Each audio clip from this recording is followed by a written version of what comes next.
Welcome to Hunt Harvest Health, the podcast, with your host, Ryan Lampers, aka The Stealthy Hunter. Howdy. And myself, Dr. Hillary Lampers, where we share our love for ancestral living and the health topics of the modern age. Ryan is the well-rounded bearded brawn of Hunt Harvest Health. His knowledge of backcountry adventure, western hunting, and our household status as garden guru and super dad really defines our gut stealthy lifestyle. Doc Hillary is definitely the brains and beauty behind all of this. She kind of makes everything happen, as I have zero technical skills. Hill is just a wealth of knowledge in all things medicine and nutrition, which not only keep our family healthy, but they help me stay strong in all my mountain adventures. You can follow us at huntharvesthealth.com, Instagram, and Facebook for more podcasts, recipes, and stories. We appreciate all the 5-star reviews that you, the listeners, have shared on iTunes. Myself and Stealthy Hunter will be enjoying and selecting a review for each podcast. If we read your review on the air, please email us at lampers@stealthyhunter.com to get your official Hunt Harvest Health t-shirt or tank. Today's review comes from Guns and Duns. Must listen for hunters. Phenomenal content, diverse, entertaining, and a powerhouse lineup of guests. Ryan and Hillary bring an inspiring mix of everything you need to know to live a healthier, high-quality life. They both possess a unique yet overlapping intellect that make me taking notes every episode. The former closet introvert, Ryan, gets it done in the woods, hunting year in and year out, and brings us vivid commentary on his adventures. Dr. Hillary shares tips and tricks on getting better acquainted with our food and the critical role food plays as our medicine. Funny thing for me is, the thing I enjoy the most is Ryan's gardening adventures. I am a self-proclaimed podcast addict, and Hunt Harvest Health is on top of my subscribed list. Hashtag just know about it. Thank you, Guns and Duns. Email us at lampers@stealthyhunter.com to receive your t-shirt or tank. All right, let's do this.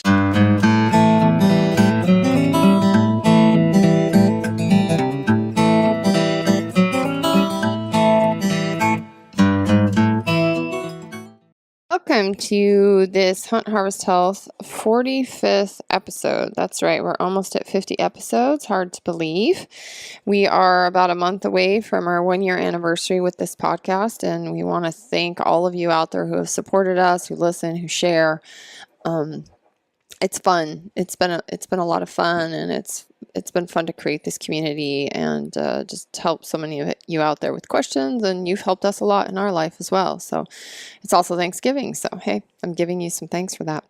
I'm by myself. I've got a couple sick kids, and Ryan is on his way home from his very last hunt of the season. So Stealthy Hunter hunting season is coming to a close. I think it's been fairly successful, like it is every year, but soon we'll be able to have a lot more time together to work on this podcast, work on health topics, and some things we have coming up for the new year. Appropriately, since I've been home with sick kids, I think that today's podcast is a good one for all of us out there this time of year, and really any time of the year, and it has to do with kiddos. Today I'm going to be talking with my friend and colleague, Dr. Caitlin O'Connor. She's a naturopathic physician in Denver, Colorado. She is the founder of All Families Natural Health. You can find her at allfamiliesnaturalhealth.com. She is also a certified midwife, having delivered over 100 babies, and she has a anthropology major. She's an anthropology major from the University of Colorado in Boulder. So this podcast today, I think, is awesome because, hey, come on, if you have kids, your whole life revolves around your kids. And if the baby's not happy, the parents aren't happy. I've been watching Instagram and Facebook. A lot of you have new babies. A lot of you have young children. And I think that you'll find the information in this podcast very useful. We're really going to focus a lot on the microbiome in this podcast. And the reason for that is, as you know, we are really into gut health and kind of as the foundational piece of getting healthy. With that gut restoration diet we've done, the guide we've put out, the work we've done with Dr. Jillian Teta, who's been on the podcast numerous times, gut health is so vital, and it really even starts before you're born. So we're going to touch on, kind of the life cycle of the microbiome, and then we'll touch on things like food introduction for babies, functional gut disorders, some research that's out there related to the microbiome, as well as food sources and lifestyle factors like sleep, stress, and the overuse of antibiotics and acid blockers in our kids today. So I hope you enjoy this podcast. You can find the show notes and anything that we reference, books, research, as well how to find Dr. Caitlin on Instagram, as well as a link to the Fussy Baby School. She's teaming up with Dr. Jillian Teta to do the Fussy Baby School for digestion. So I think you'll find that free information very valuable. So go to the show notes at huntharvesthealth.com/podcast/Fussy Baby. Enjoy. Welcome, Dr. O'Connor. Hi, thanks for having me. Yeah, I'm kind of starting a new thing here on Hunt Harvest Health this year. We have been doing this podcast for almost 1 year. In December, It'll be a year. And we've gotten so much great feedback about our health topics. And, it's been a little bit of a struggle to know, what our audience wants to hear about, because our demographic is mainly males, obviously, but I have really been working to get the wives and more women to listen to our podcast. And this is kind of where Ryan and I decided that we were going to have a broad range of topics, especially when it came to health, because, you can't really separate, especially if you're in a family and you're a parent, you have kids and stuff, you can't really separate your health from the family's health. As many of you who do have children know, if the baby's not happy, nobody's happy, right? No. And so I really think that this is a great topic to kind of jump into for people who just want to get a broader base of how they can help their families be healthier. And so, I'm calling all you men to listen, and get your wives to listen, your girlfriends to listen, get your children to listen. These are all really important things for lifelong health. And Dr. O'Connor, and I'm probably going to end up calling her Caitlin because she is a friend of mine. I'm Dr. Caitlin. You don't mind if I call you that, do you? Nope, that's more common than Dr. O'Connor. Isn't that interesting? I feel like in the naturopathic world that there's a lot of that. Our patients end up calling us by our first names. And I used to think that sometimes well, maybe I shouldn't be letting people call me Dr. Hillary, because I should have more of a doctor persona or something. And I just find it awkward for people to call me Dr. Lampers. I don't know if you feel the same way. I feel like it's this idea of, more traditionally medicine has had this sort of hierarchical feel where sort of the doctor is the boss and, you do what they say without questioning it. And I feel like my patients, and this is something sort of I want from them, is to understand that it's really a team approach. Like they're actually the experts in their health and their body. And it's my job to kind of get information from them, help them to interpret it, come up with a plan together. But I kind of like that more like, hey, we're all in this together. We're all on the same team. I'm kind of here to serve and help you figure out for your health. But it's not like this one-way street where I feel like conventionally we kind of have this idea of, oh, the doctor tells you what to do and then you do it.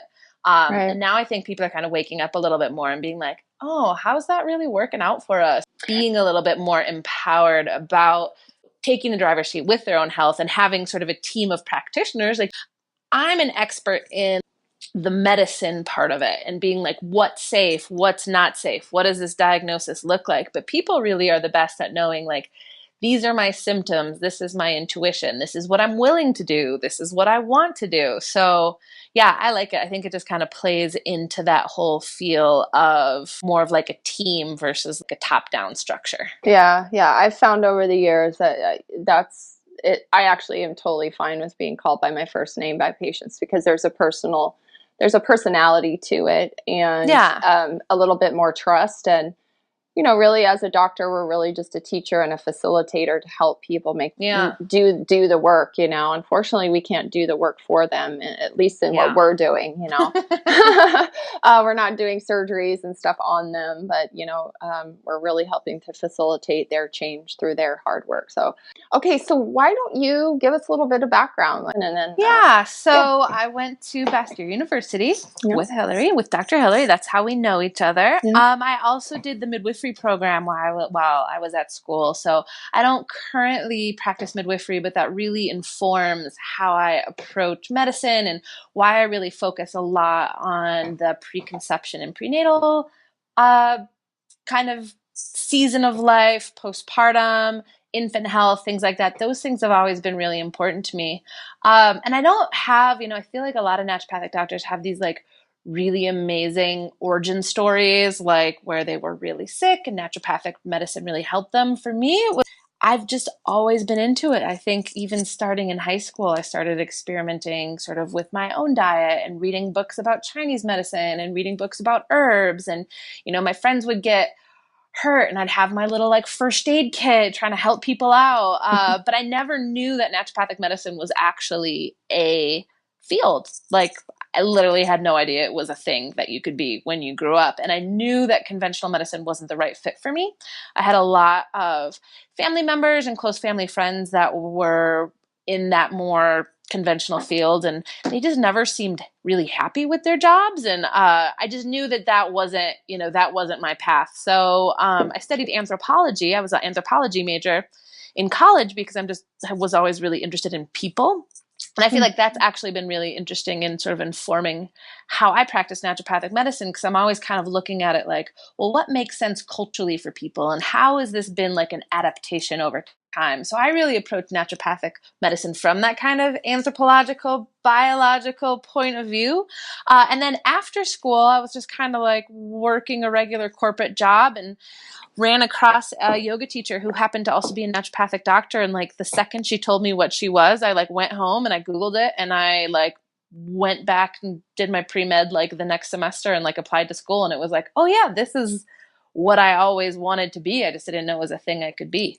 And that's sort of what I've been doing ever since. And I think, I really like it. I like this ability to work with families and empower people to learn more about their health and kind of change their trajectory. And the cool thing I think about for a lot of people when they have children is all of a sudden they're taking their health a little bit more seriously. All of a sudden they're willing to make some lifestyle changes. All of a sudden they're like, oh yeah, what types of food am I eating? Like I want to give my kiddo sort of the best opportunity. So it's a really cool sort of shifting point in a lot of people's lives where, if you give them sort of this information, they have more of that motivation. For better or worse, we tend to do more for our kids than we will for ourselves sometimes.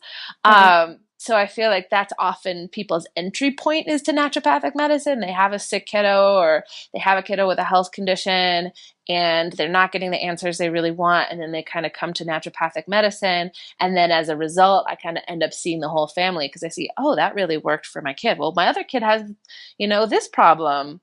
This kid has eczema. This kid has constipation. All right, that's all better. Well, I have hypothyroid. What about that? And then you kind of start treating the whole family and everybody's getting better. And so much what we do is really lifestyle based that it really makes sense for the whole family to be on board. Everybody's going to benefit when they start applying the naturopathic principles to their household.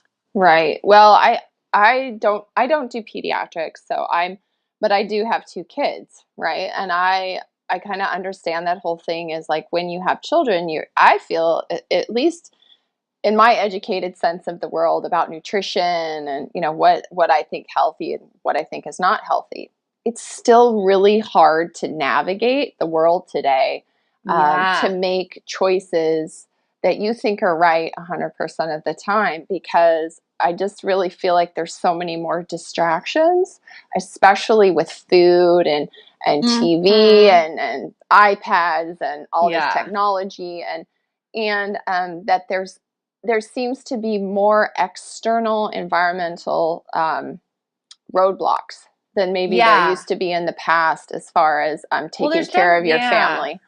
Well, there's definitely more choices. I think that's part of it. Choices. I mean, there used to just be like, this is the way everybody did things. And that was like your only option. Like you ate the food that you could find, and that was the only food there was. And then there was no electricity. So you went to bed when it was dark. Right. Now it's like, well, what type of diet do I get to choose? Should I be keto? Should I be paleo? Should I be raw? Should I be vegan? It's like, these are all choices that are very new. It's like this abundance of options almost, and it can be really sort of confusing and overwhelming. And I think with parenting, that's also true. It's like, should my kid go to Montessori school or a Waldorf school or a nature school? And it's like, before, it's like, maybe there was schools, maybe you went to school through 5th grade and then worked on a farm, maybe you were an apprentice. So it is a very different thing. And I think it's all just about, to me, finding what works best for your family. There's not a perfect way to do it. And we're not going to even necessarily stick 100% to what we think is the right way to do it sometimes, right? Like we might be like, ooh, I'm trying to cut back on screen time. And then something hits. The family gets sick. You've got a deadline at work. Your childcare cancels. And you're like, just kidding. Today we're doing a lot more screen time. So I think part of it is just, approaching it with some grace and just some ideas of like, everybody's just doing the best that they can. And then I think there's, some principles that are important that we can kind of get into that I think are kind of strong foundations. Like I always feel like if you have a good foundation, and to me, those foundational things are food, sleep, stress, movement. Like those are the 4 things that I'm always checking in on, sort of with patients of all ages. Even like we don't necessarily think about like toddlers, how are they moving in the world? But like, are they in, strapped down in a car seat that they're moving from one place to another? Do they get to walk? Do they get to explore their environment? That actually has a big impact as well. So I feel like if your foundations are good, you can kind of get away with a fair amount of wiggle room where like, yep, they went to a birthday party and they ate that, refined sugar, white flour cake, and like everything's going to be okay. Like that, they're going to be all right because they have that solid foundation. Well, what I find too with my girls is, at least like my older one, Paley, it's like, okay, eat that. She's pretty tuned in. She'll eat it and she'll be like, I don't want this anymore, Mom. It's not good. Or it's giving me a bellyache, right? So she's like tuned into the signals of her body. And I think that's one important thing of, teaching children that their signals are really important and that they need to listen to those things. And I think sometimes though, they're kind of emulating adults, because a lot of adults don't listen to their bodies anymore. They don't listen to the signals, like you're tired, go to sleep. You shouldn't be eating that food. It's making you sick. You shouldn't be in that horrible relationship or working that horrible job. We just kind of keep going through, and our children see that. And so I think I always know that I want my kids to kind of feel like, deep down, like what's going on in your body? Like, what do you feel? And, I think that's a big piece of kind of giving them some independence too. Right. Like, yeah. And once they get to a certain age, like you can make the choice here and see how you feel. Right. And then to go back to what you said, I do feel that our choices are so excessive that we've now, like we're seeing now, diseases of excess. And we're seeing those in children, which we only used to see in, older adults, really. Yeah. So I think what I'd like to do is I kind of like to start from the beginning. And I'd like you to just kind of help us understand. There's this big word out there right now, the microbiome. It's very hip right now. And they're discovering so much, like every single day, about the microbiome. And I think if you could just go over kind of, where we get our microbiome from, why it's so important, and kind of how it follows us through our life and the things that we do. Yeah. Can you do that? Totally. Sweet. Yeah. Because, when we talk about like foundations, it's really interesting because we were kind of chatting about this before we got started, but naturopathic medicine has this historical sort of tradition of treat the gut. Like if you don't know what's going on with a person, if you can't figure out what's wrong with them, like start with the gut, treat the gut. And now, we've sort of moved into this era of the microbiome, and people are like, ooh, we've got to like explore your microbiome and know like every different sort of bacterial species in there and try to like hack it and change it. And it really goes back to this naturopathic principle of treat the gut. And when I think about sort of treating the gut, there's sort of two components. One is the microbiome, and some people are even starting to think we should sort of expand that term beyond just microbiome, which sort of more implies your bacterial balance, but also that there's can be viruses that are part of your normal gut ecosystem. There can be fungal or yeast species that are good and ones that sort of we know that are bad. And that the way that I describe it to people is your microbiome is kind of just like any other ecosystem. So it's like a garden or a jungle, and you've got different types of creatures and you've got different types of species, and they're all sort of practicing according to the laws of supply and demand. And what you want to do is have an abundant sort of population of good guys, which again are mostly bacteria, but could also be some sort of other organisms as well. And you want those good guys to all be sort of working together to help digest your food, to help modulate your immune system, to help even create things like chemicals for your brain, your neurotransmitters.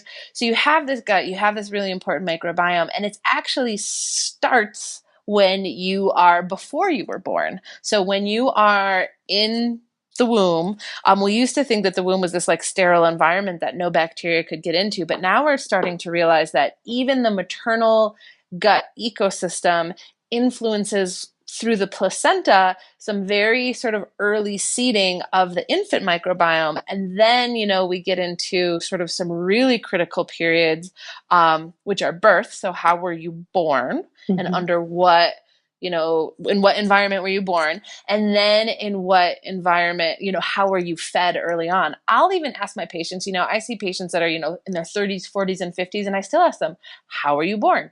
Were you born did you have a vaginal birth, or were you born via cesarean? Do you know if your mom had antibiotics in labor? Were you breastfed? And they're like, that was, 60 years ago. Why are we talking about that? But those really early seeds start to, lay the foundations for what is your microbiome going to look like throughout your whole life. Right.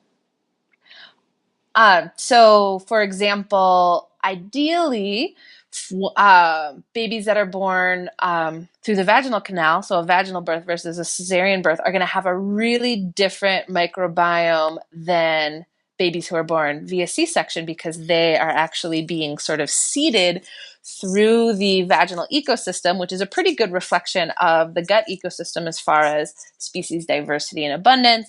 And then those babies sort of are born with all of those sort of good bacteria, versus when they look at babies that were born versus cesarean section, that those babies don't have those same strains. They'll actually have more strains in their gut that are more from the skin, or even like from the doctors and nurses that were in the delivery room, versus a microbiome that sort of matches their familial microbiome a little bit more. Which isn't to say, we never want to get into that point where people are like, oh my God, I was born via C-section, or my kids were born via C-section, our microbiomes are screwed, we're going to have asthma, we're going to have allergies, we're going to have, reflux and all these things. But it's just a piece of information that says, oh, based on that piece of information, I might sort of have to do a little bit more work to build up my species diversity. There might be specific strains that I'm lacking. And it just kind of helps us unlock the puzzle. Information is never like, for me, I'm never trying to deliver information in a judgmental way, right? Because I know there's times where cesarean delivery is super medically indicated, or, people, a hospital birth is better for that person because of sort of their high risk. I know me and you are both a big proponent of the midwifery model of care and home birth, which I think is sort of the best way to go about it from a microbiome point of view. But not everybody has access to that care, and not everybody's a candidate for that care. But it's something to kind of take into consideration when people are deciding, hey, I'm pregnant or I'm planning to get pregnant. Like, in what environment do I want to deliver my child? And I think sort of microbiome health should actually be a consideration. And if we want to sort of pass on the most robust ecosystem to our kiddo, that should be an environment where you're most likely to have a vaginal birth, less likely to have interventions, and less likely to have things like antibiotics at the time of birth. one thing you learn after having children is that you always have an expectation in your head of how it's going to be, and it usually never turns out that way. And if it does, you're super pumped, but there seems to always be something that doesn't. So it's like you are in the hospital or you get a C-section, and a lot of women and parents will be hard on themselves around, how it went. And you're right. The truth is that there shouldn't be judgment. There should just be like helping to educate people about how they can now make those changes or make those improvements that maybe they didn't get exposed to. And I think, it all comes, there's so much guilt around parenting and parenting choices and judgment and things like that. And I think that's actually, really detrimental to familial health and even microbiome health when we look at the impact of stress. So the information that we're sharing is really just, you do the best in that moment with the information that you had at that time. You can't sort of judge your past self based on decisions you made in the past because of information you had at that point. Like, we're all just doing the best that we can. And as we learn a little bit more, we can kind of experiment with like, oh, how does that change things? How can I make different choices moving forward? How does that kind of align more with my family values? So it's all just about getting information and then processing it and deciding like what is working for us as an individual or a family. It's not about you have to do it this perfect way.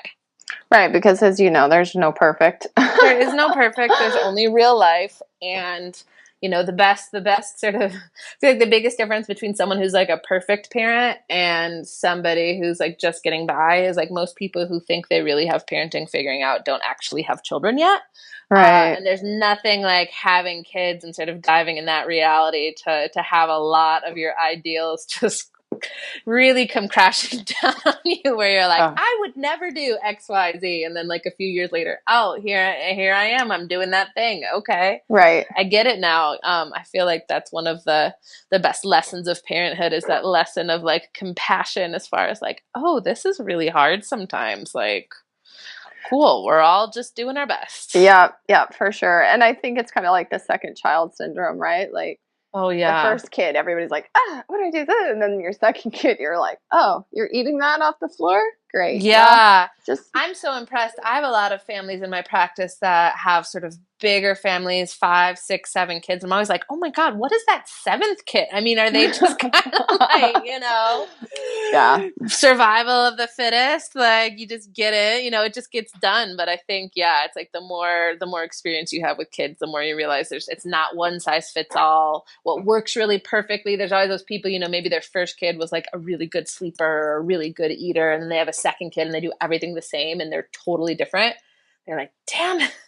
All of the things I thought were doing perfectly just happened to be a really good fit for that one kid. Right. Not that I sort of cracked the code on making awesome kids. Well, the truth is when you have children, you realize each one of them does have their own unique personality and they have their own unique genetics. I mean, you don't give the same genetics to every child, Yeah. They kind of pick and choose. They've got their own thing. And so you can have one child who's super healthy and robust, and you can have one child that's not. And it may not have been anything that you did per se. It's just that it was kind of the luck of the draw. So it's really now about, okay, what do we do to optimize that? Yeah. Let's talk a little bit just about maybe some, and this is kind of like throwing this at you, but, just statistically what we're seeing now in childhood illness, I guess is what I should say. And some of kind of the alarming numbers that we're seeing. It can be scary when parents hear those statistics. It's like, oh my God, how am I ever going to raise a healthy kid in this environment? So I think partially when we look at the statistics, I think there's some of it is how are we reporting things differently? How much are people accessing healthcare? I think to some degree, especially when we look at behavioral things like ADHD, there's some kids who might truly meet that diagnosis, but I think a lot of times our expectations of kids are a little bit out of whack as far as like what we think they should be doing. Like how much time are they getting outside? How much screen time are they having? Are they sort of getting good nutrition? I think so many of these diagnoses are actually secondary to just like a lifestyle mismatch, right? And instead of saying like, maybe this kiddo isn't really doesn't really have the sort of temperamental type or the constitutional type to like sit still in a classroom for 8 hours. We're like, oh, well, they must have ADHD and they need medication. Whereas I might look at it and be like, they probably need more recess, right? I mean, there's some schools now that they either don't have recess or gym, or they have like 15 minutes, or they don't have access to playgrounds. They're inside that whole time. They're getting like, I mean, if you look at like the food quality in schools, it's just pretty shocking. Like, how much sugar are they getting? Most schools, you see a lot of teachers using like sugar as treats, like rewards for good behavior. So there's a lot of candy in the classroom. Kids are doing a lot of screen time. They might be on screens first thing in the morning. They might be on screens in the classroom. They might go home, So I think part of it is, how have our sort of expectations changed? The big thing that I see to kind of tie it back into sort of the microbiome piece is there's a majority of kids, almost 50% of kids at some point from infancy through childhood will have what's called like a functional digestive disorder. So the difference between like a pathologic or like a disease state would be like, oh, I've got, ulcerative colitis, or I've got some sort of disease going on in my gut. A functional gut disorder just means your gut isn't functioning well. And when we talk about the things that kind of fall under functional gut disorders, we all know people who have them. So those are things like infant colic, reflux, constipation, functional stomach ache. So kids who just kind of constantly have a stomach ache. So the majority of our kids at some sort of stage of their childhood are going to have one of these functional gut disorders. And I see this so much in my practice. That's kind of one of my areas of specialty, is looking at kids with these functional gut disorders, because typically there's not a lot that is sort of offered through conventional medicine. So they end up in sort of naturopathic medicine. And what we see really with these gut issues, and I think so many of these gut issues kind of start out, and then when we look at somebody's history, maybe who's a little bit older and are having, more issues with mood, more issues with energy, more issues with sort of fertility. And we go back, they're like, oh yeah, I've been constipated since I was a kid, or I was a really fussy colicky baby. I always ask people, what was your child like as a baby? Were they fussy? Were they diagnosed with reflux? Were they put on proton pump inhibitors? That's a huge issue that I'm seeing now, is 10% of babies are prescribed proton pump inhibitors, which really disrupt the microbiome. And they're doing it because more babies are being diagnosed sort of with what is called infant reflux, which I don't actually think in many cases is infant reflux. I think it really is a disruption of the microbiome, plus sort of an imbalance in that gut-brain ability to sort of calm and self-soothe. So I really think this increase in functional gut issues is at the root a lot of these conditions that then, get diagnosed later on. And that if we really started with building up a strong microbiome, as well as focusing on sort of the gut-brain connection, that we'd be able to prevent a lot of these sort of chronic illnesses that we see sort of showing up later in life. Wow, yeah, that's so true. I mean, I've just noticed it in adults, helping them with their digestion, and just doing the simple things is like cutting out allergenic foods, right? Their exposure to that, and how in 1 month you can take somebody who was having tons of problems, functionally, and maybe even having disease-like processes starting. And in just 1 month from them doing that, they can greatly change how they feel. And that's so if that can happen in an adult, like a child, their cells are fastly replicating. Like I don't remember the numbers of how many cells, like a billion or something per minute cells that we build in our body. Children, like, so, if you can implement some of these things, especially like a healthy diet, that's going to make such a huge difference in their life. And then you're just building that improved immunity, right? Yeah. So I talk a lot to parents, and they'll be like, okay, that's great. Like, what makes up a gut-friendly diet? And I have some sort of guidelines that I give to folks, because I don't think, we are really biochemically unique. So one family might thrive on more of a plant-based diet. Another family might thrive on more of a paleo diet. There's a lot of different approaches, but I think when we look at sort of what what the research shows is sort of gut friendly and what I see being sort of really helpful for kiddos. There's some pretty some good guidelines. One of the things is to kind of go back to the establishment of the microbiome is to really promote breastfeeding. I think there's like almost nothing that I would like to see more than for women to sort of receive the breastfeeding support that they need. Because the idea is like, oh, it's natural. We should just be able to do this. But so many women have issues with breastfeeding. And I think a lot of that is that there's been this disconnect where, formula really took over in the 50s and 60s. So there was this whole generation or two of women who like weren't breastfed and didn't know, like that wasn't a part of their family culture. They never saw any baby sort of feeding their baby. They didn't know that was like a normal thing. So we sort of lost this tradition. And now we have women who are being like, oh, hey, like this is important to our family. Like, there's nothing more when I think of like Hunt Harvest Health, I'm like, there's nothing more sort of that fits into that paradigm of being able to sort of nurse the baby. And I think the issue here again is people feel really guilty because that maybe didn't work for them.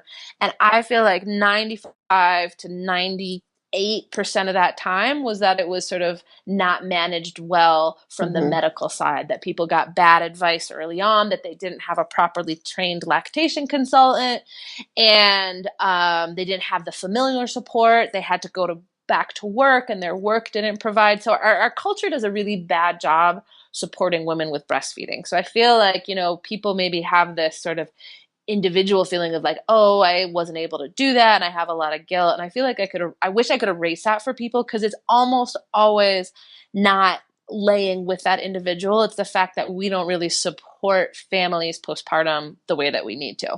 Yeah. Which is a total another topic that I'm just super passionate about. But I, again, want to like erase anybody who's listening to this now, like, oh, I wasn't able to breastfeed. I feel that like it wasn't your fault. Right. You probably didn't get the right support, either the right medical support, the right family support, the right social support. So one thing I would say to sort of people who are like planning to have babies or have young babies or have friends and family that have sort of younger kiddos is to really support breastfeeding women. Like if you see a woman sitting down and breastfeeding, like bring her a plate of food, bring her a glass of water. Like don't try to, throw a sheet on her and like hide her in the other room. Like we should really be integrating breastfeeding women into normal society. We shouldn't be, making them hide in the other room or feel ashamed or, Right. talking to them about, oh, you should just, be bottle feeding in public. Like we should be integrated. This is just a normal, natural part of what we do as human animals. And I feel like if there was more of that support, it would be an easier journey for a lot of women. Yeah. So breastfeeding is super important for establishing the microbiome. Once people start introducing food, I really like baby-led weaning. Are you familiar with sort of the baby-led weaning? I think you did something similar with your kiddos, yeah? I did. It's a British term. So in England, kind of England English, I don't know the right way to say that, Yeah. but they talk about weaning as the introduction. They actually don't talk about weaning as weaning from milk. Weaning to them is adding solid foods in. So baby-led weaning is the process of how you introduce solids to your infant. And our sort of cultural norm is to kind of start with, the rice cereal, the enriched iron rice cereal, and then to kind of do purees and do a lot of like spoon feeding to babies, where baby-led weaning is actually where you just really bypass a lot of that and actually just start feeding the baby regular foods and allowing them to sort of feed themselves. So for example, doing like slices of soft food, like slices of avocado, slices of well-cooked sweet potato, and letting them explore that sort of texture. I'm a big proponent of baby-led weaning. One, have you ever tasted, baby food is kind of gross. Yeah. Texture is the texture's not good. It usually only has like it usually only tastes sweet. So even if you get like turkey and peas, you taste it and you're like, this just kind of all has the same sweet flavor and not a lot of texture. And I think the issue there is we actually are creating kids who don't have a good palate. So they haven't been exposed to a lot of flavors. So then when they start eating real food, they're like, this is gross. This is gross. I just like white, bland food because that's all they were exposed to early on. And there's some really interesting research that like the more foods and flavors a mom eats even when the baby's in utero. So the more diversity of food you eat in utero, well, you have the baby in utero, that goes through the amniotic fluid and actually flavors your amniotic fluid. And then your baby will be more interested in eating those types of food later on in life. So raising like a good eater or a not picky eater actually starts while you are pregnant based off of the food that you are eating and introducing. And that goes through babies who are breastfed, who they get their mother's breast milk. The flavors that you eat while breastfeeding go in through your milk, and the more diversity. So like they, if you're eating garlic, if you're eating spices, all of these things go through your milk, and they actually develop a palate for a kiddo who later on in life is going to be a more adventurous eater. So, I read a study, I forget what it was in a magazine. It was a woman, I was trying to find it on the internet, but I couldn't find it. This woman in the early part of the century, she had an orphanage, and she had orphans, and a lot of them were babies. And she did this experiment. It was long term. Unfortunately, I think a lot of her work was lost. There was like a fire or something crazy. She had a list of foods that she put out every day for these children, and it was like organ meats, cod liver oil, cod liver oil, vegetables, fruits, legumes, like just simple whole foods that you would, back then they didn't have a lot of processed food like we do, anyways. But and she would put it out every day for these babies. And as they were learning food introduction, what she noticed is that they would actually go to the foods that they were most needing. And she didn't control the amount or how much they wanted to eat at one sitting and how much of that food they wanted. So if they wanted to eat oranges all day, she just let them eat oranges. And her research basically showed that a child will pick foods that's best for them, and they will eat it until they don't want to eat it anymore, meaning their body feels like it's been satisfied, and then they'll go on to another food.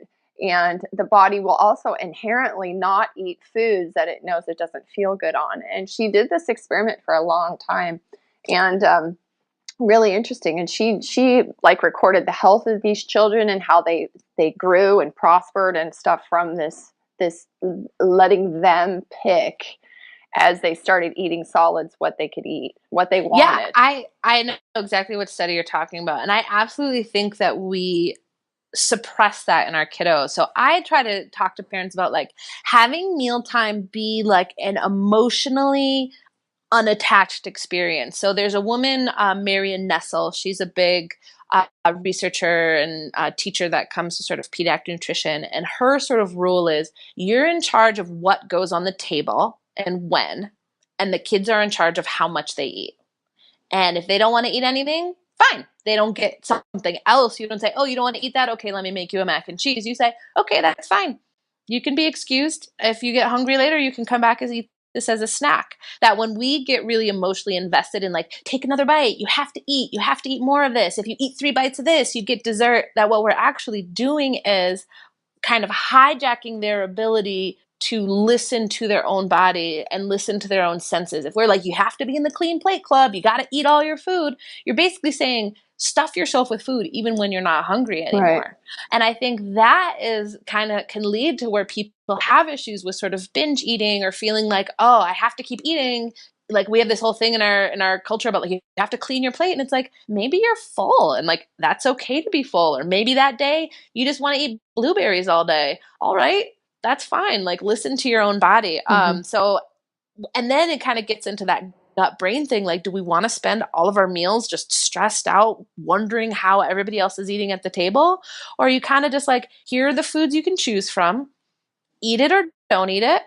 See you later. Like, have a nice day. Let's talk about something pleasant. I feel like mealtime can turn into this huge battlefield for people.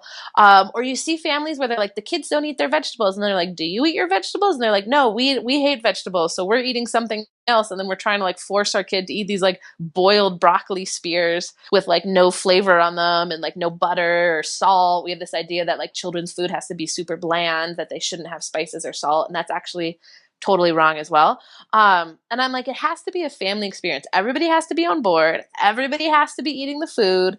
And it really, doing this more baby-led weaning, to go back to that point, it really starts with the idea that like everybody's eating the same meal. So like if you're making, a soup that the whole family's eating and you have sort of a younger kiddo, you might take pieces out of that soup. You might feed them like a few pieces of the carrot or the few pieces of like the beef if it's well cooked and soft. And then everybody eats the whole stew. There's a really great book, Cynthia Lair, she is a nutritionist who taught at Bastyr for a while, and she wrote the book Feeding the Whole Family. I don't know if you're familiar with that one. Yeah, she was one of my instructors, actually. Yeah. I have her book from when she was an instructor. It's so one of my great. favorite books, Feeding the Whole Family. Yep. And it'll talk about if you have a 6-month-old, at this point in the recipe, take a little bit of this food out. If you have a 9-month-old, take this out.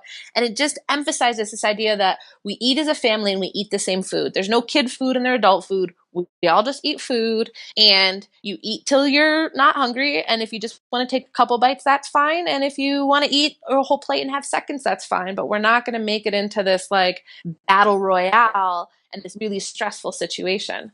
So I think that's why I like baby-led weaning. There's a book called Baby-Led Weaning that kind of explains that process. But I have this, what I call like the 4 F's of a gut-friendly diet for kids. And that's flavorful, fermented, fresh, and fiber. So when we look at those 4 things, flavor is when we look at like things like spices, like turmeric, thyme, oregano, all of our spices have an impact on the good gut microbiome and even potentially killing off some bad guys. So if we eat sort of spices as part of our regular food, then we're kind of taking some precautions like, it's like when you eat sushi, you eat some pickled ginger. Well, pickled ginger is actually a really good antimicrobial. So maybe there's like some parasites in that raw fish, but you're eating some stuff, some pickled ginger and wasabi along the side to kill some of those bad guys off. So you want to have a lot of flavor, and you want to introduce flavor early on. Like certainly, we're not going to be throwing Tabasco on kiddos' food, but I don't think that it has to be bland. And that once, we get to that 9 to 12 week mark, they can be exposed to a good amount of spices. And the earlier they have that exposure, the better it is at feeding their gut good guys. Right. And the better they're going to be at accepting some of those foods later on. Well, culturally, if you go to Mexico or you go to Thailand or you go to some of these places, I mean, people can eat really super hot food. Yeah. And they're feeding their kids They that started, food. yeah. They So the kids start eat them like early. that. So I think our fear of spices, especially is like kind of Northern European thing, is like this fear of spices. And if you don't start it young, it's going to be harder when you're older. Yeah, to it's a lot spices. harder. When I work with folks that have been eating kind of like a typical American diet their entire life, it's hard because it takes about a 30 to 60 days to like retrain your taste buds. Like the chemicals in our standard American food like are put there to trick our brain into wanting more. Like there's this whole food science piece where they're like, hey, we're going to engineer this food that like bypasses your body's ability to feel full and like gets you high on food chemicals and makes you want more. Right. And those flavors are so intense that like when you start eating regular food, that's actual food, your body's like, ooh, this is weird. I don't like this. Like, what's this bitter flavor? What's this pungent flavor? Like, we're just kind of used to that one note, like sweet or salty. So I really think experimenting with flavor early on just does your kiddos so much good as far as allowing their bodies to like experiment all these different flavors and like accept them as like, yes, this is what food tastes like. There's all these different subtle flavors. Fermented food. I know you've talked about fermented food on the podcast a bunch before. Yeah. Fermented food is for children. Like even as early as, again, in that, 6 to 12 month period, I'll have people get like a little bit of the sauerkraut juice. And again, we want to make sure it's actually fermented sauerkraut, not salt preserved. We want to make sure there's live bacterial cultures in there. So either making it yourself or getting it from someone who's making it themselves, or, it's stored in the refrigerated section and you open it and it's nice and fizzy.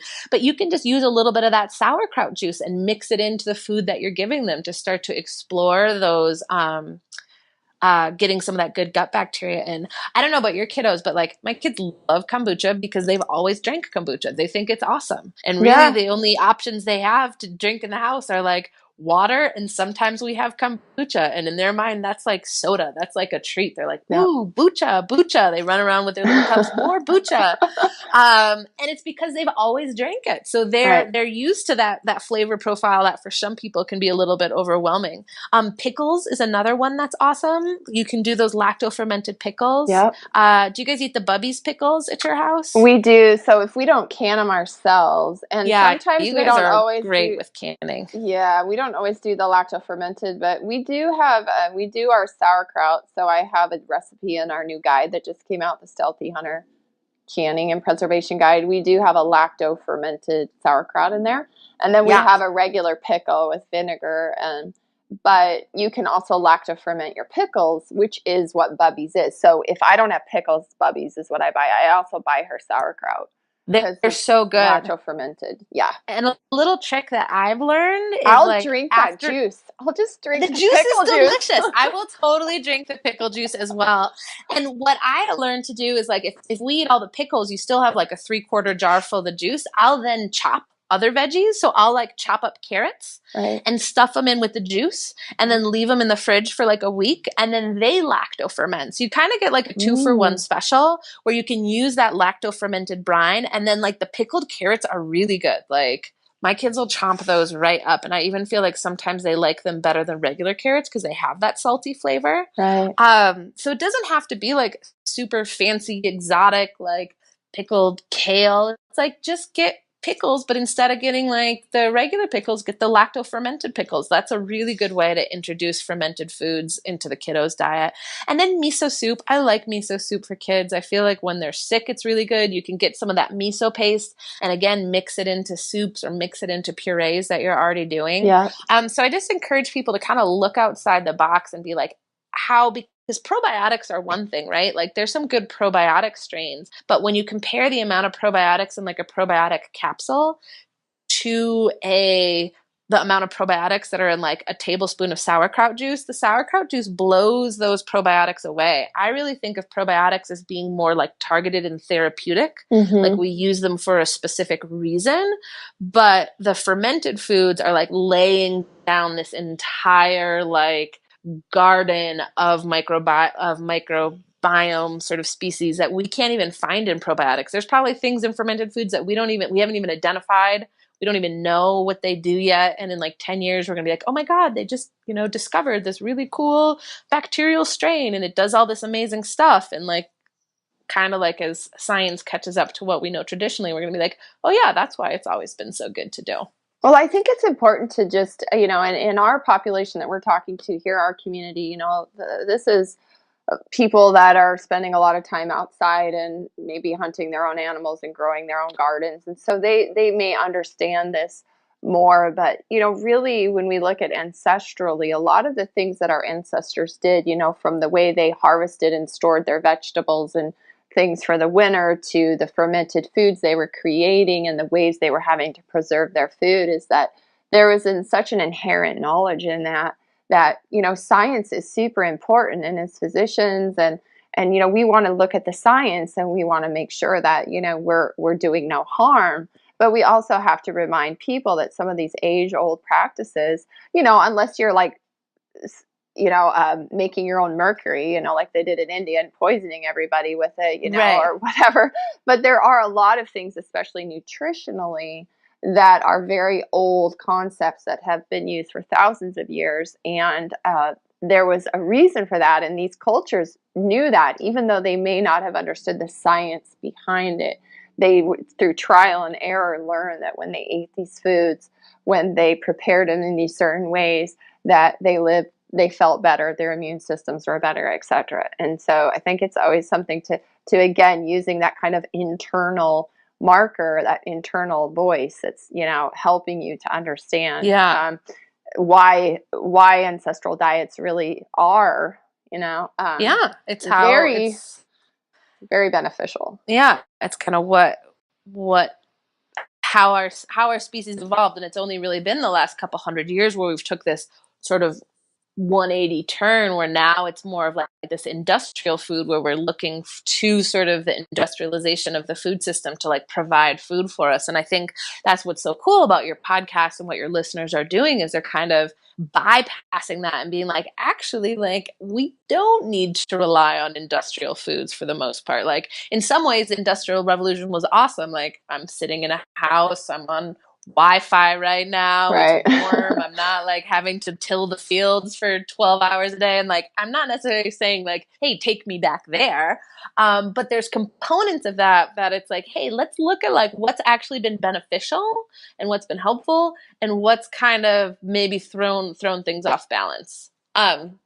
So we have the flavors and we have the fermented. The final two F's are fresh and fiber. I think fresh, like I said, your folks that you're targeting and that are sort of involved in your community are really probably already up on the fresh component of the food. So fresh is, stuff from the garden, stuff that hasn't been processed, meat that's, wild or pasture raised that doesn't have antibiotics and hormones in it. But the fresh food, what you're actually getting is what are called like the soil-based microbiome. So like you can buy fancy, like expensive probiotic pills that have soil-based probiotics in them, which are basically just the probiotics that are found in healthy soil.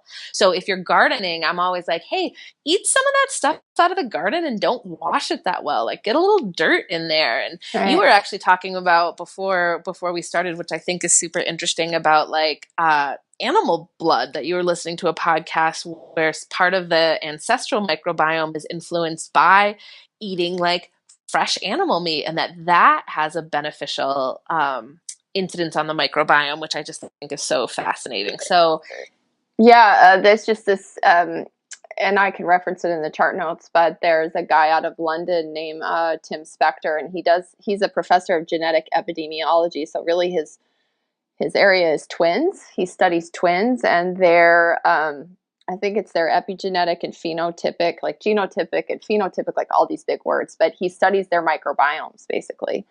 And what he did was he did an experiment, and he went and spent just 1 week with this tribe called the Hansa tribe that they live pretty much nomadically. They haven't been touched much by outside influence. And I believe it's in Madagascar, I want to say, off of Africa. And he went and stayed with them. And he found that in just 1 week, he was able to change his microbiome, because he lives in London, right? You can imagine his microbiome may not be that diverse, I don't know, or maybe it's very diverse just with different microbes. He found that he was able to greatly diversify his microbiome by spending 1 week with this tribe.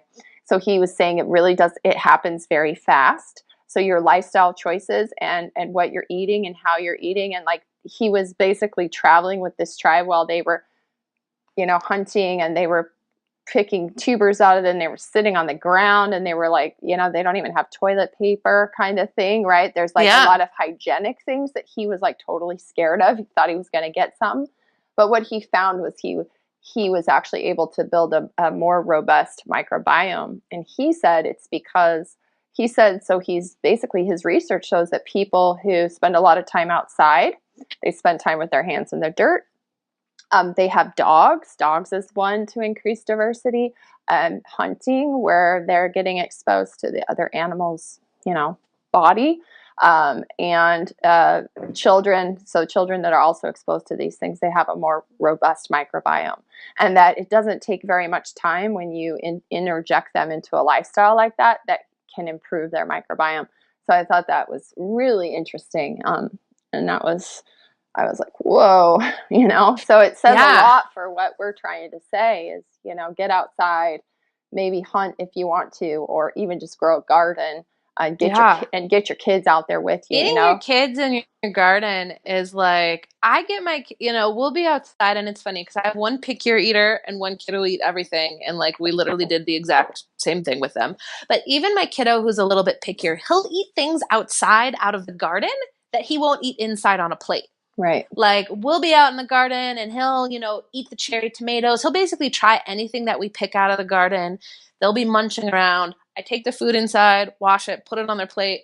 All of a sudden he hates it and doesn't want to try it by the way. And I'm like, dude, you just ate two handfuls of these tomatoes outside. They're literally the exact same thing.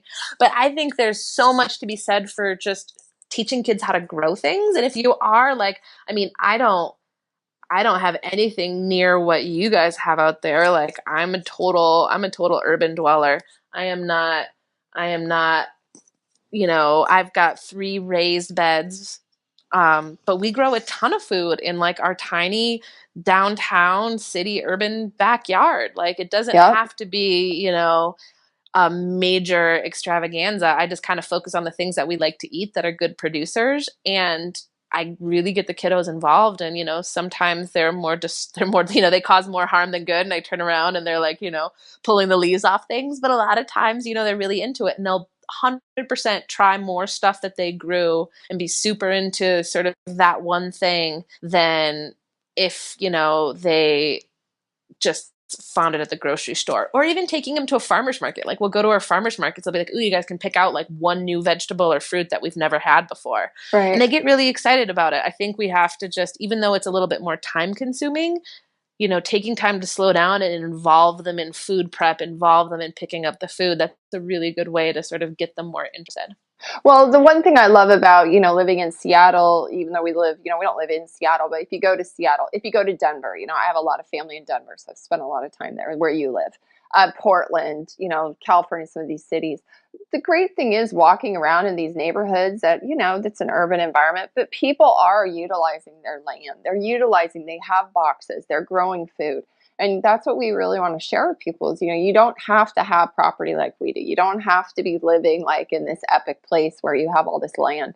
You could literally have a small front yard, and you could change that into a place where you are exposing your children to growing food and doing that. It's just a learning curve, right? But once you do that, you really don't need that space. You can grow a garden with just a deck if you really wanted you can to. just have a couple pots, Yeah. a small tomato plant, some basil, some climbing cucumbers. You're like, yep. Good to go. And you want, there's something to be said about cleanliness and keeping your children clean. But I think we hopefully are starting to come out of that kind of. We totally overdo it. Yeah. Yeah. So, kids need to be dirty for a reason. Yeah. Totally. So the final F of the sort of 4 Fs of the gut-friendly diet is fiber. And that kind of comes along with fresh food, with fermented food, with getting foods that more flavors. All of those foods are by default going to have more fiber in them. And what the fiber is doing is actually providing fuel for our good gut bacteria. Our good gut bacteria thrive off of a high fiber diet. So we really want to make sure that there's multiple fiber sources, primarily being food, sort of fruits and veggies, but to not shy away from whole grains, from beans, and really getting a good variety of fiber in there. Yeah, I think that today I notice a lot of kids are not getting any fiber. I think they're eating a lot of processed grain and dairy and meat, or they're just not like that fiber getting enough vegetables really. Or maybe they eat a lot of fruit and they don't eat enough vegetables. The vegetables are sort of a tougher one, and part of that will, for a lot of kids, they'll just sort of improve with age as long as we continually expose them to those foods. So one of the things as far as sort of fighting that dietary pickiness is to just keep offering repeat exposures.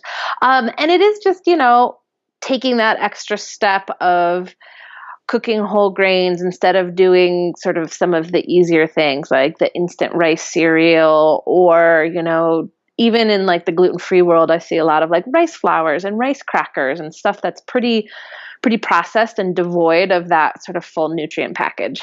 Right. And I listened to something the other day about how kids are eating so much rice products now because their parents are trying to be gluten-free or they have allergies to the grains, and they're starting to show levels of arsenic in their blood. Is it arsenic? Yeah, because of the high rice arsenic. content?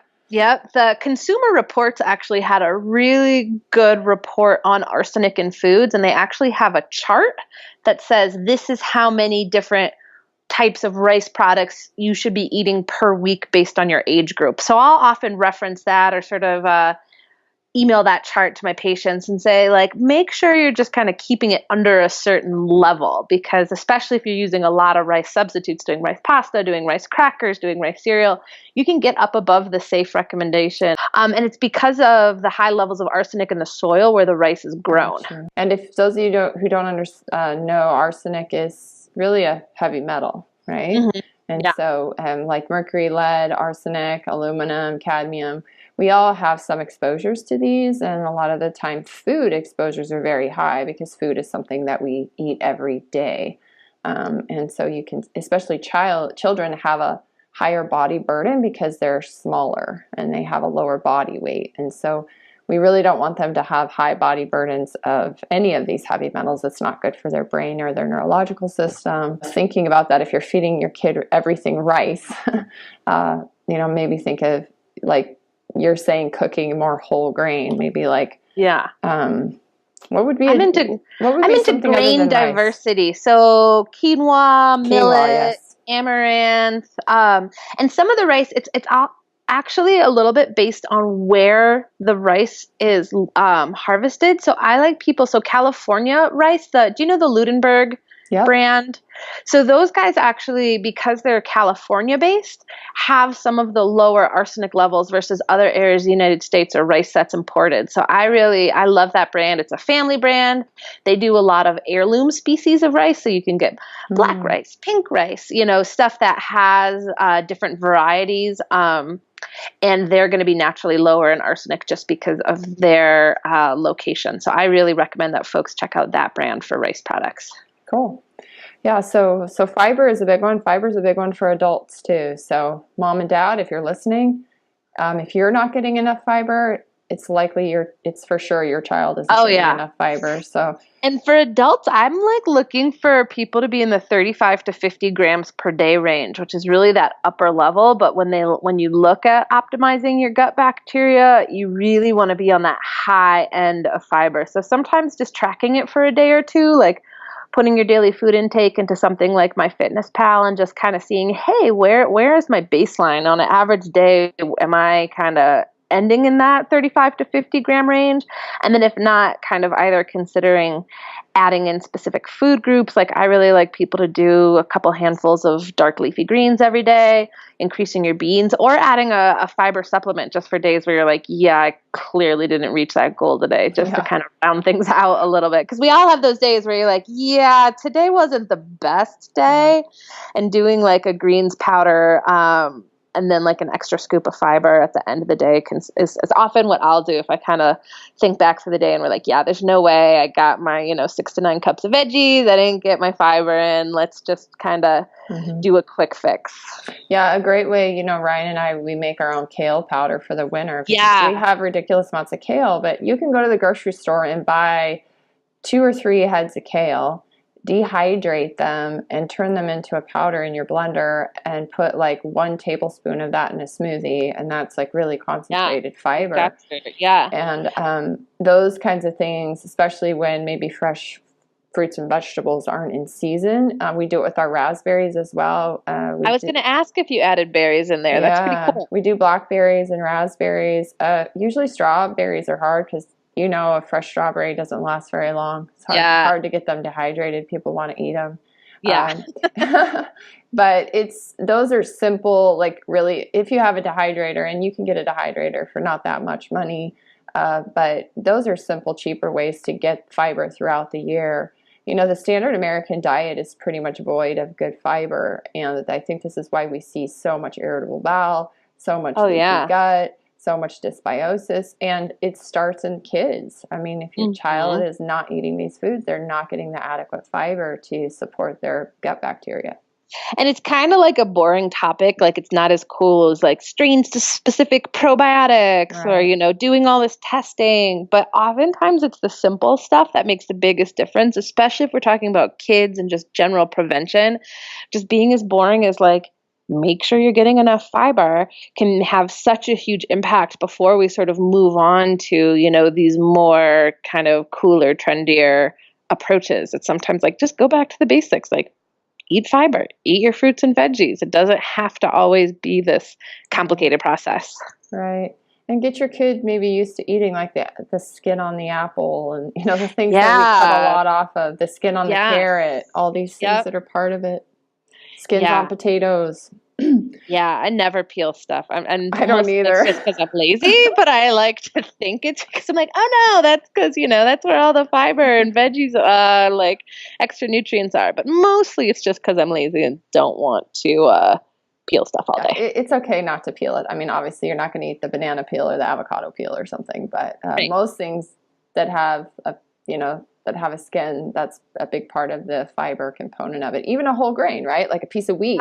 If you strip the wheat and process it, you remove that whole grain husk, and that takes out all the fiber. So that's the difference between whole grain wheat and processed white wheat. So okay, so let's talk a little bit about other lifestyle factors. We talked some about diet, but other lifestyle factors that I guess we're kind of getting into this thing of, if you've got kids out there, fussy kids, and they've got digestive issues, they've got allergies, they've got, acid reflux. What are some of the lifestyle factors that play? Yeah.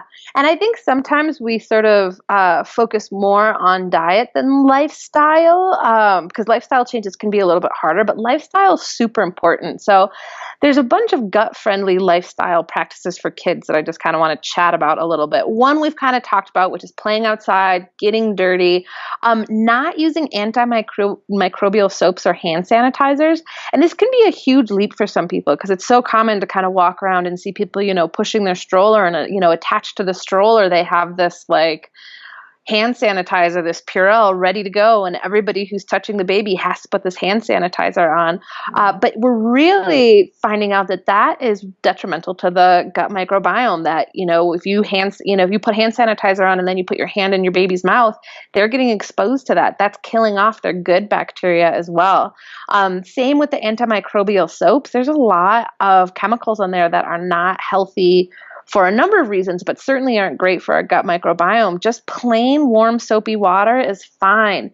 If you want to make a hand sanitizer, sometimes I'll have people just, put a couple drops of different essential oils into a little spray bottle with water and kind of spray their hands down. That seems to be less detrimental to our good guys, but still can cut down on some of the viruses and bacteria. But really, it's just, good hand washing and not being too sterile. We've sort of overly sterilized childhood to the detriment of our good gut bacteria. Agreed. Definitely agreed. Just wash your hands with hot water. Yeah, and you notice how you go out in public, there's never any hot water. You go to the mall, you wash your hands, there's no hot water. That's the biggest problem.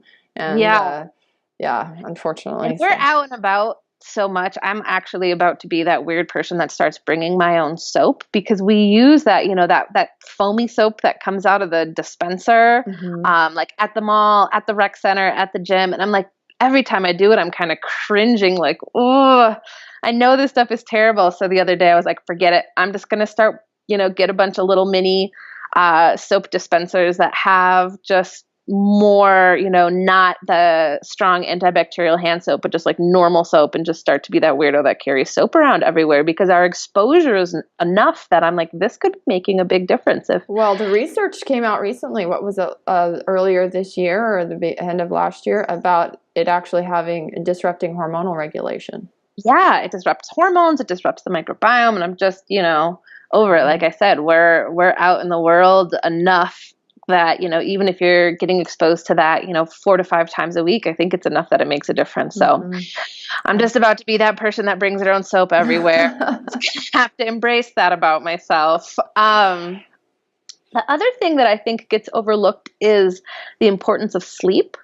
So while we're sleeping is when our gut kind of does this sort of clear out. There are these complexes that sort of sweep the good bacteria and the bad bacteria out through our intestines and help keep the balance. And that really only happens during our deep restorative sleep phase.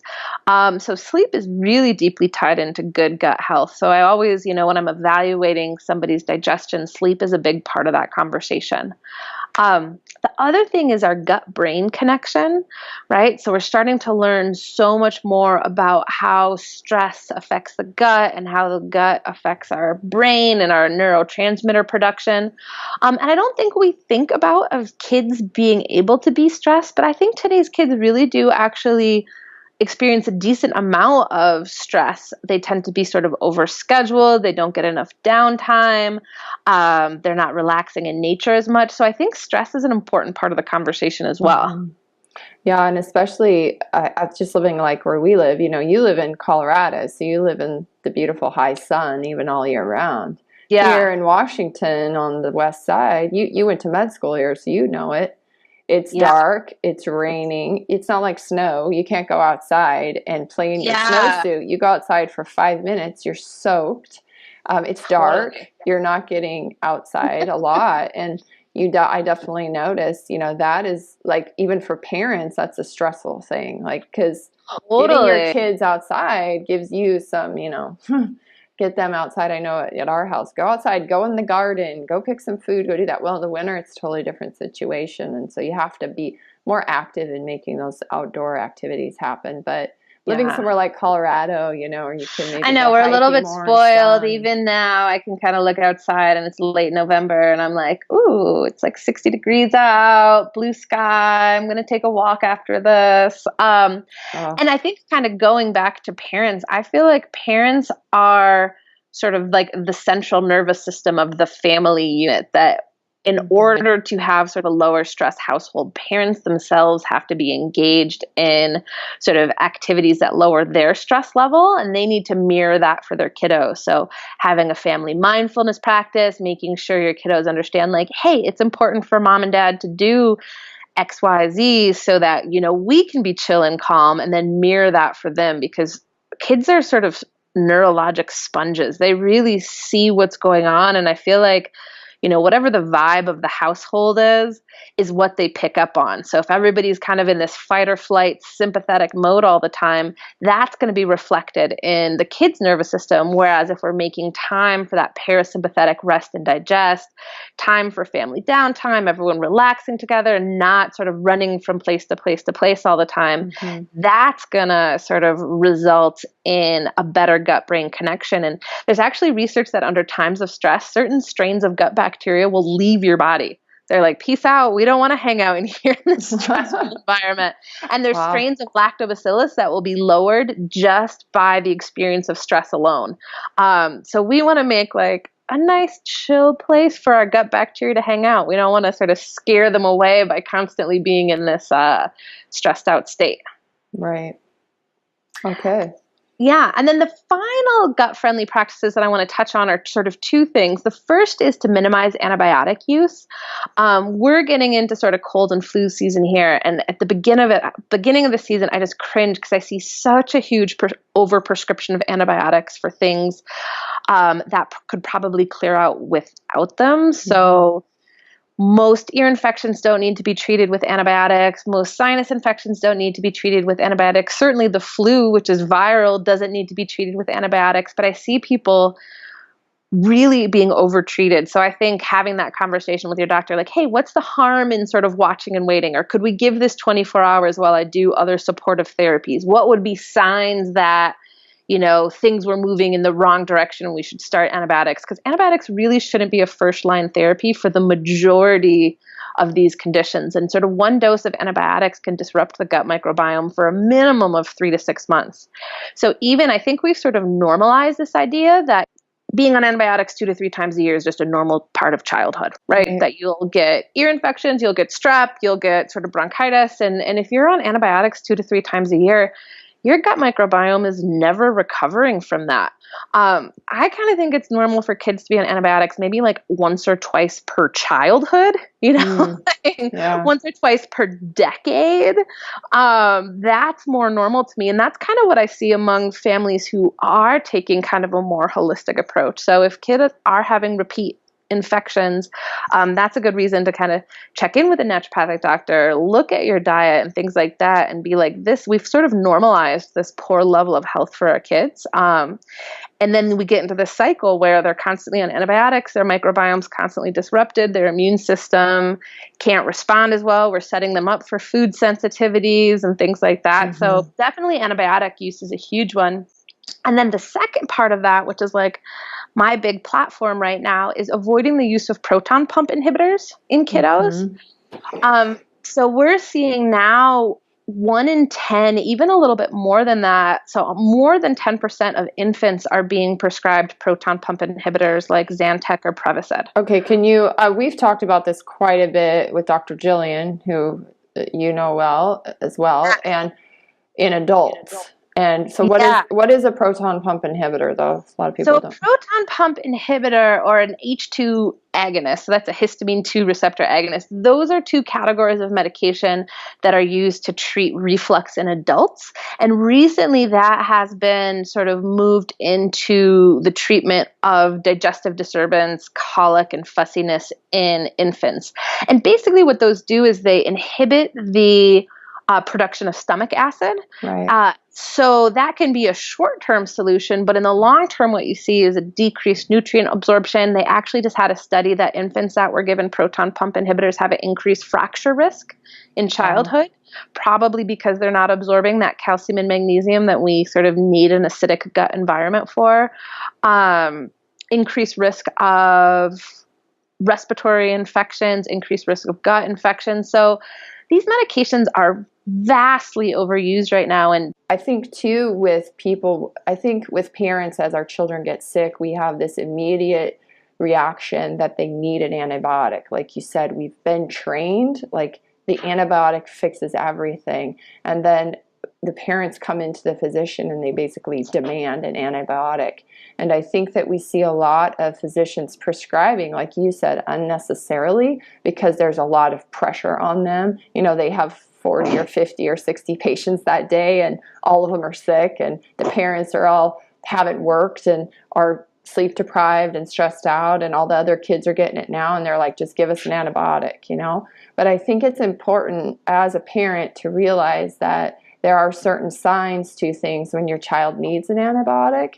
And what I see a lot of time is that parents are bringing in their children for really, I hate to say it, but a lot of it is just kind of needless time that you've spent taking your child into the doctor, exposing them and other people to these things, when a lot of it is the child just needs to stay home. They need rest. They need to not be out and spending their time at the doctor visit, where the doctor really would probably just say to you, take them home and let them rest, right? Yeah.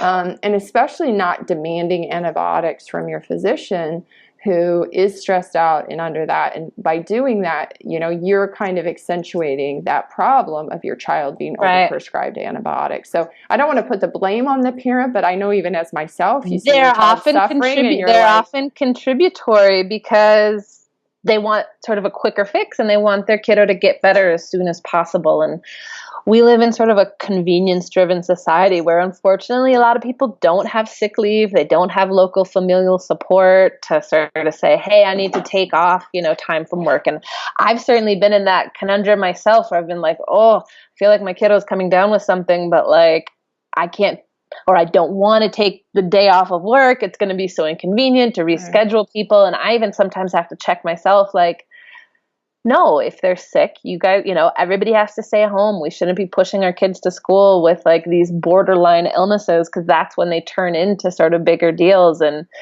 even though it's kind of a pain to like slow down and stop life and let everybody like heal and recuperate, it's like sometimes they're going to have to miss the birthday party. Sometimes they're going to have to stay home from school. And it's something we really need to like change on a society-wide level. So it's not just the individual parents, but like, if your kids are sick, you should be able to stay home. Like we should have paid sick leave for families. We should have, you know, options for better childcare. Because I think that stress of like, we don't have time for everyone to be sick. So, you know, let's just, you know, push through it actually results in a lot more issues. Whereas if we could kind of slow down and be like, hey, it's cold and flu season, you know, you can kind of tell your kids start getting that glassy eyed look or maybe a little congested and you're like, oh, no, you know, we're staying home.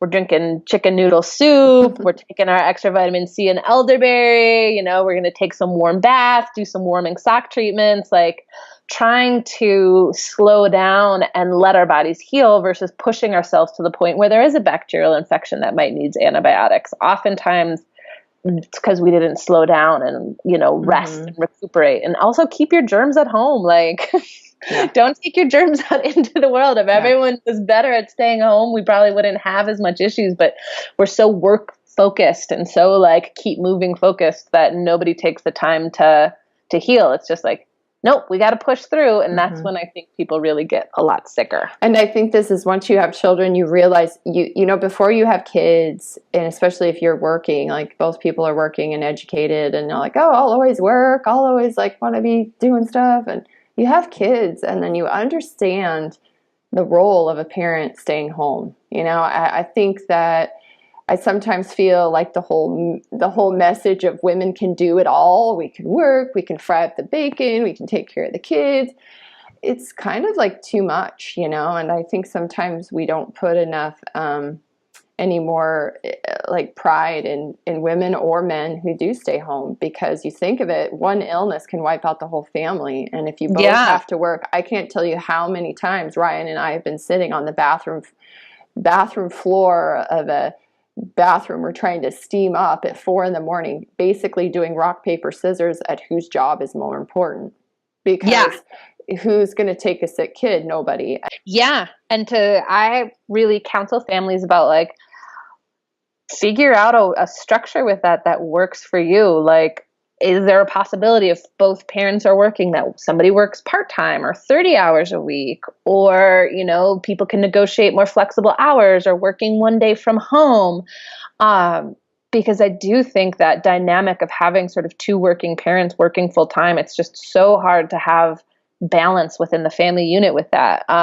Or can, you know, both parents work 35 hours a week? I mean, there's so many different ways to do it, but I think we've got this sort of striver lifestyle of like, well, then, you know, we have to buy more, we have to acquire more, we have to kind of keep things moving, where oftentimes it's a question of like, well, can we make some sort of financial sacrifice to create a home that's sort of lower stress, to have time to cook our food? You know, it's really hard. You have to kind of swim upstream to navigate a healthy lifestyle in sort of today's society, because the expectations are not sort of health focused. They're much more like material focused. Success focused and material focused. Yeah. Sort of speaking of Dr. Jillian, we're working on a program right now that should be available.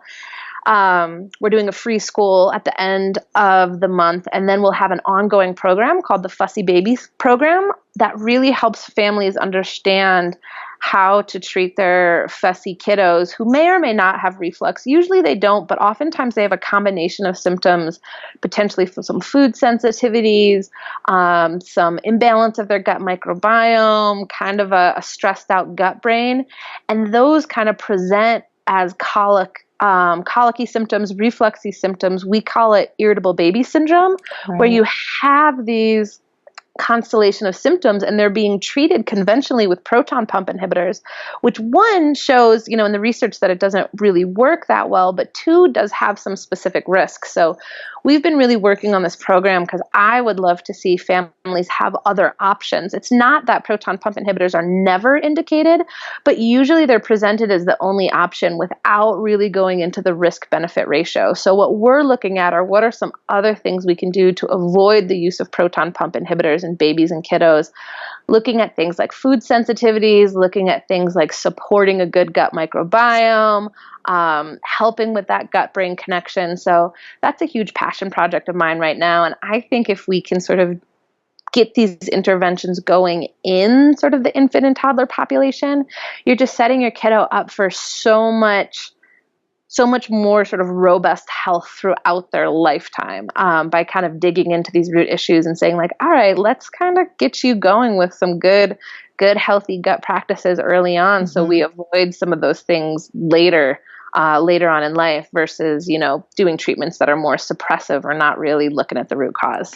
Yeah, well, that's cool. I mean, I know our listeners love Dr. Jillian. She's been on here a number of times, and, her specialty with gut health in adults, at least, a lot of listeners know that. And so that's cool. You two are working together to create this. I actually get quite a few messages from parents, and this is one of the reasons that I wanted to talk with you about this, is because, obviously our demographic is mainly adults, it's mainly men, but we're seeing a rise in women and their wives and families. We really want to speak to the whole family. That's how we live. I know that's how you live.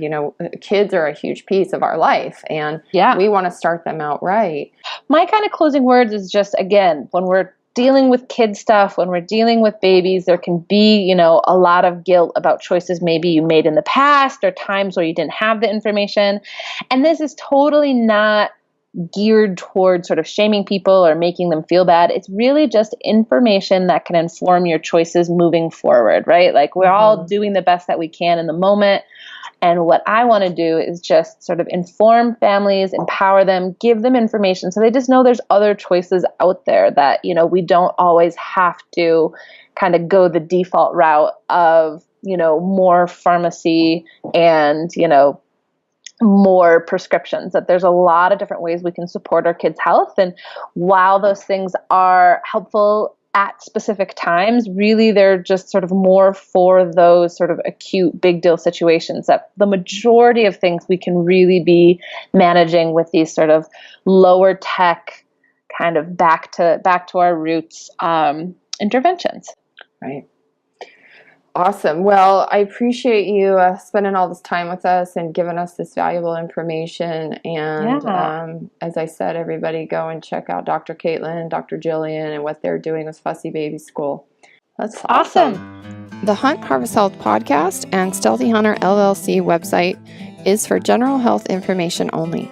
This podcast is not to be used as a substitute for medical advice, diagnosis, or treatment of any health condition or problem. Any questions regarding your own health should be addressed to your own primary care physician or other healthcare provider. If you have more questions related to naturopathic care and possibly setting up a consult with Dr. Hillary, please go to our website at huntharvesthealth.com/medical consults or email us at lampers@stealthyhunter.com. Please note, without direct medical consult, all correspondence is only a recommendation and cannot be considered medical treatment.